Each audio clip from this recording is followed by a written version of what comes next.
Now that you've produced these heat maps and you understand how to assign genes to modules and pull those modules out, both in terms of the actual module heat maps you want to make, but also pulling the data out of the data matrix that went into making this and printing that to a file on your computer. Now that we understand that, it's a good time to sort of talk about what other approaches you could have used to generate modules, that is, to cluster your differentially expressed genes. And so that takes us back to our slide presentation for just a few minutes. And it's primarily to point out that we did one kind of clustering. And I do feel like it would be a disservice to just now leave that script and say we're done with this step 6 and you go home, because there are actually a lot of different ways to cluster. And the reality is that the clustering approach you choose can really have a huge influence over what the modules are that you pull out. So we did hierarchical clustering. As I mentioned earlier, that is an unsupervised clustering method, which basically means it's blind to any sort of group assignment of your samples. It doesn't know that a certain 5 of our samples are from healthy subjects and the others are from patients with active disease. And so other unsupervised methods you may or may not be familiar with include k-means clustering, SOM or self-organizing maps, weighted gene co-expression network analysis or WGCNA. These are all unsupervised as well. And they also share a couple other properties that I think oftentimes get overlooked. One is that they assign all genes to clusters. So another way of thinking of these is not as clustering approaches, but as data partitioning algorithms. That is, they take all of the genes that are input and they partition them into bins. Every gene gets assigned to a bin and only to one bin, so they're binary. So genes can only belong to one module. On the other end, and certainly ones that we talk much less about, certainly in this class, are supervised approaches that are aware of the group assignment. In fact, in the case of many of these, they're trained on to understand the class assignments or group assignments and then tested on a subset of the data to see how well they perform. These are things like random forest, Dirichlet, multinomial, DMM sort of approaches, neural networks. A lot of times these tend to work with much larger data sets, certainly than what we have here in this class. And these sort of machine learning approaches are really start to gain a lot of power when you have a large number of samples. Okay, so with that, I'd just like to introduce a sort of another complementary method called BICOPAM, which is a binarization consensus partition matrices approach. And that BICOPAM really deals with a fundamental issue that you may not know we sort of struggle with hierarchical clustering, but is sort of a weakness. And that's that it took all 2,314 of these genes and it put all of them into clusters, into modules. And that might seem like a rational thing to do, but you could imagine as a data set gets more complex and there are more modules, that there are certainly genes that just simply don't fit, right, that do not belong in a module, and that by putting them or forcing them into a module, you end up with a sort of diluted functional profile in that module. Okay, you've added these sort of false positives into your modules. And so a group took a look at this, and when they developed BICOPAM, they applied it and compared it to 7 other clustering methods. So this is 8 different clustering methods applied to the same data set. And what they asked was, how well do any 2 clustering methods compare in terms of assignment of genes to modules, right? And so this is a comparison score, a RAND score, that basically, if it's 1, the 2 methods compared exactly the same. So they assign the same genes to the same modules. 0 means there's 0 overlap in the number of genes, in the genes assigned to modules between the 2 methods. So what you can see is these bars are not that high, meaning that no matter which 2 clustering methods you're talking about, there's a lot of disagreement between them as to which genes belong in which modules. In fact, the average here is around, high 30 to roughly 40% agreement between any 2 of these clustering methods. All right. And if you take that a step further and you ask, well, how do these methods perform when applied to many data sets? What you can see is that things like k-means clustering, self-organizing maps, hierarchical clustering, and weighted gene co-expression analysis, WGCNA, by definition, they are partitioning methods. They put 100% of the genes into clusters. But one that uses this BiCoPAM approach called CLUST that we'll use here in just a minute, it doesn't. It actually, on average, leaves out about 50% of the genes. It decides they don't fit sort of tight clusters defined as coordinate gene expression across the samples.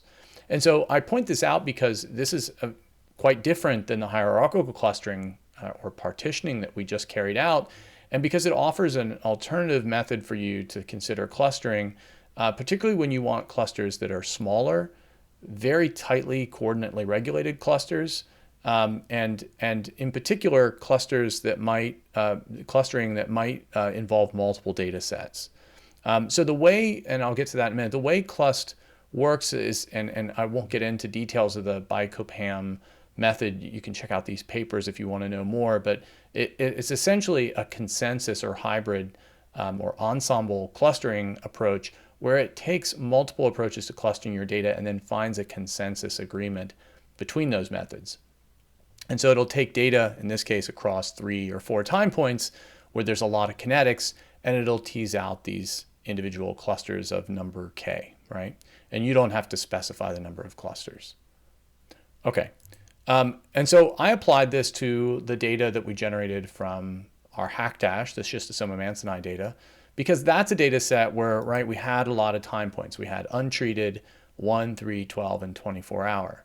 Just to highlight to you, because this isn't that interesting if we do it with the data set that we're working with for the course, throughout the course, but with this worm data set, right, we have these kinetics.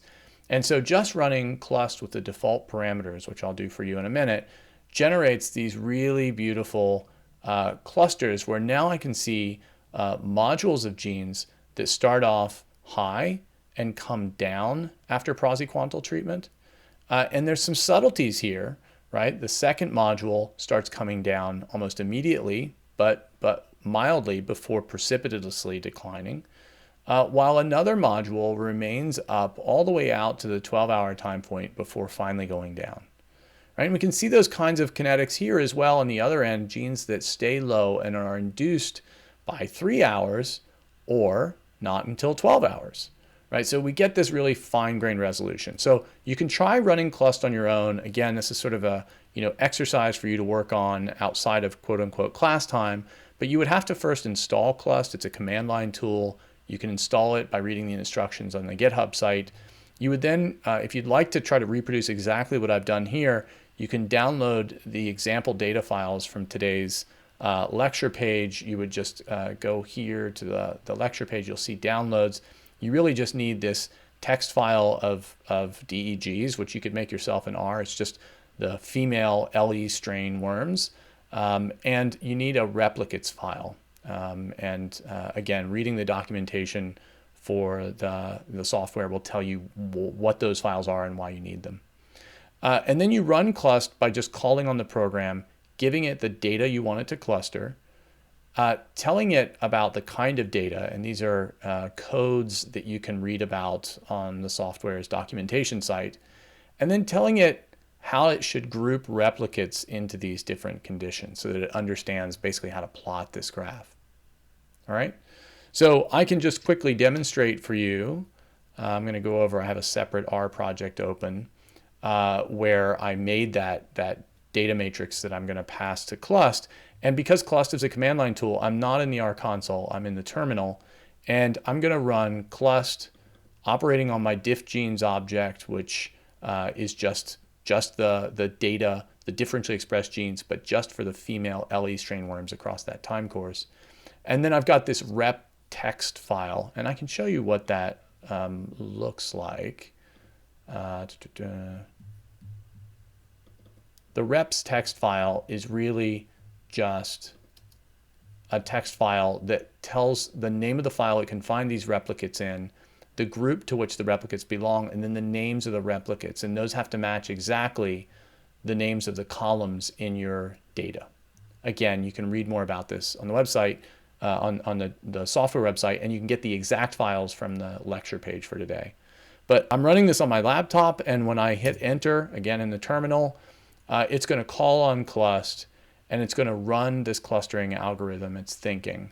And it's going to be done in just a second. So it's running that BICOPAM method, and it's about 90 to 100% done evaluating the clusters. It uses this MN scatter plot analysis, which you can read about in one of the papers that I linked to, and it tells me exactly how many genes it has, how many clusters were generated, etc. And it produces an output folder that I can look at to understand exactly what I produced. Okay. All right. So now that you understand, there are other clustering approaches out there. They can be sort of broadly useful for more complex data sets like this one. I think you have now an idea of how to approach clustering, some of the considerations, and some of the options available to you for software. I will say one really cool thing about Clust is that it can handle multiple data sets. So you can give it not just one data matrix as I did, X1, but you could give it a second, a third, and as many as you'd like that share some similarities. Maybe they overlap on some of the time points, but not all of them. And it will find modules that are shared in their pattern of expression across these data sets. So you could identify a module of genes, we'll call this module C1, which is low in the first time point and comes up in subsequent time points. All right. And so this gives you an ability to identify conserved, coordinate, regulated genes, not just across your samples, but across data sets, which I think is really cool. All right, that's it for today. And we will pick up with taking these genes and doing functional enrichment analysis in the next lecture.